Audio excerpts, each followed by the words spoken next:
minsan, yung mga lalaki, na bisita niya, nag-aabot ng rose sa kanya, tapos sa doon.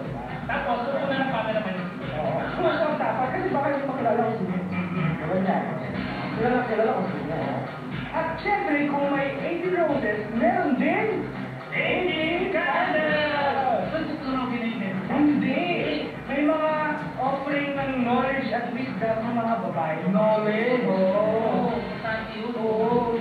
Pare, pagka ganyan elemento, merong birthday cake, merong sayawan, at merong picture taking! Happy birthday! At ito naman, isang birthday party